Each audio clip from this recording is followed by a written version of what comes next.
thanks to everybody at TV Garden for a memorable weekend. And it was made more memorable, of course, by Sugar Sean O'Malley. I got a lot of merchandise for a lot of different fighters. Don't read too much into the Sugar Daddy t-shirt today. Longo coming up, by the way, in about 28 minutes. Perhaps he'll read too much into the t-shirt.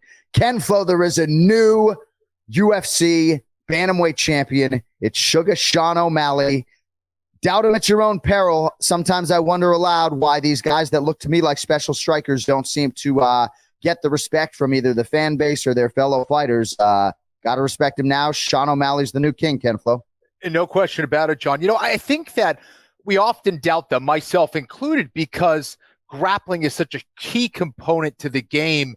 And it's rare that you have someone that can negate much of that with footwork and long-range weapons alone. And O'Malley was largely able to do that. Now, of course, he was in some clinch situations, even he was in some single leg situations where he was able to get himself out of trouble up against the cage. So he certainly did his homework there and should be applauded for that. But I think what is more difficult is the ability to do it, or to stop takedowns, to stop clinches with long-range weapons and footwork alone. The lateral footwork, the jabs, the feints, all the little things that people do not like doing in the gym, all the things that takes years and years to cultivate, are the things that Sean O'Malley brought into that octagon on Saturday night.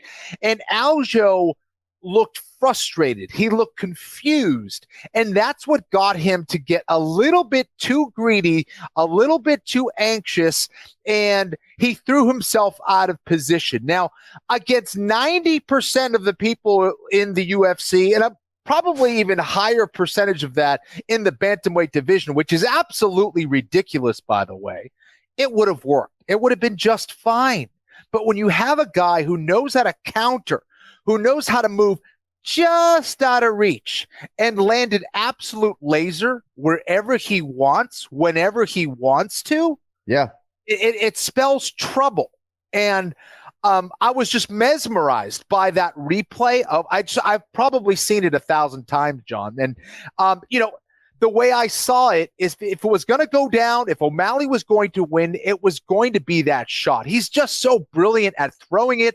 He was working it before the fight. He's thrown it a ton of times in other fights. And it was Aljo's forward movement, right, that crushed into that right hand of Sean O'Malley. And man, just a brilliant shot. And I have much more, but I'm going to take a pause.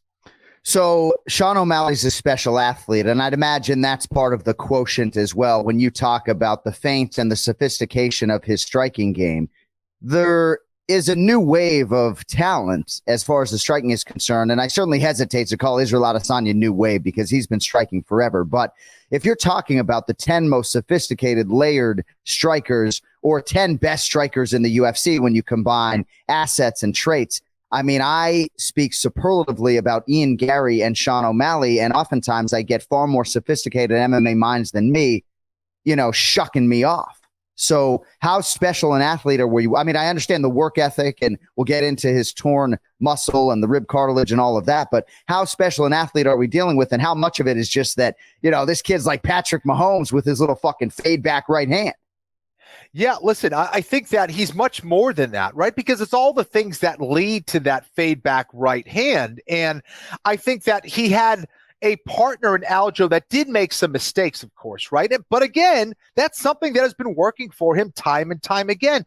But yeah, Sean O'Malley is a special athlete. I think when you talk about his speed, his timing, his rhythm, his movement, those are all things that are very tough to cultivate, very tough to train.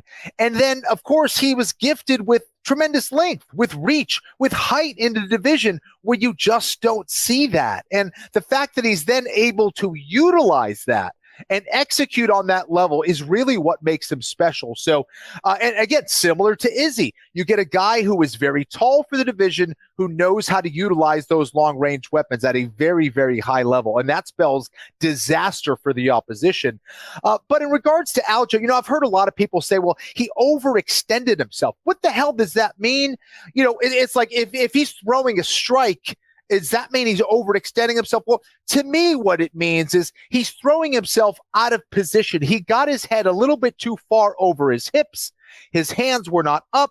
And all of his whole body was pointed towards the weapons of Sean O'Malley, which is not a great thing, right? So when you have that momentum, when your head is past your hips at that point, it's very hard to retract. It was a car accident waiting to happen in that moment.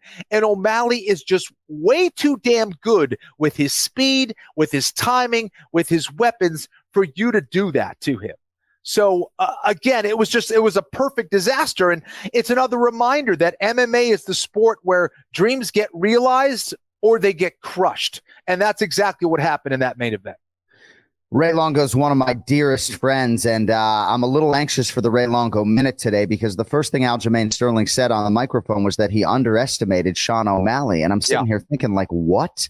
And then he said in the post-fight presser that his footwork and lateral movement, that of O'Malley, were two things that he was underprepared for, and that surprised him. And I understand the lack of time to prepare, and we could spend a quarter of an hour on the champion sort of being expedited to this date 15 weeks after 25 hard minutes with Henry Cejudo, the injuries that perhaps Aljamain Sterling had for the first few weeks of camp that he had to navigate. But you know, I have heard that Aljamain Sterling, and Joe Rogan masterfully called him the best weight cutter in the sport. Kenny, there's no margin of error for Aljamain Sterling. He likes to have a drink or two, but when it comes to making 135 pounds, there's no error for this. There's no margin of error for this man. Had to make it twice in 15 weeks. A lot of different factors here, but I just don't quite understand. What is it, that he smokes weed, that he has facial tattoos? Like, what is it going to take for people to, you know, give Sean O'Malley his flowers and understand just how critical time and space is when you fight him? John, it's funny that you say that because it's something I've actually mentioned on it. And I do think it's a bit of a tactic. You're like, this guy, he's got clown hair. He's got, rolls around in this real flashy Lamborghini. Like, certainly this isn't the guy, this skinny, lanky guy. This isn't the guy that's going to beat me. I'm not taking him seriously. Well, you need to, because he's an absolute savage. And, that's kind of a facade. But when you look deeper, this is a highly, highly skilled fighter. Now, I was also taken aback when I heard Aljamain Sterling say that I underestimated him. There's nothing in what I see in O'Malley's game on the feet where you should underestimate him, because, all of his fights, his high-level fights against Petr Yan or whatever, like, he is a striker that you cannot replicate.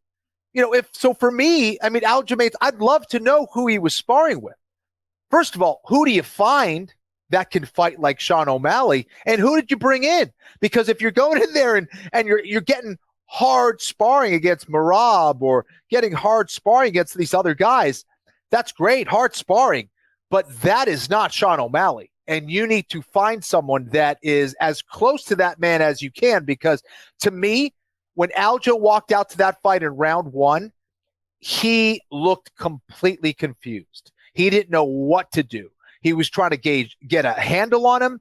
And, reach, length, that's a real thing. And I feel like that hit him in the face before he was hit in the face, if you know what I mean. And, there's a fighter is responsible for their camp.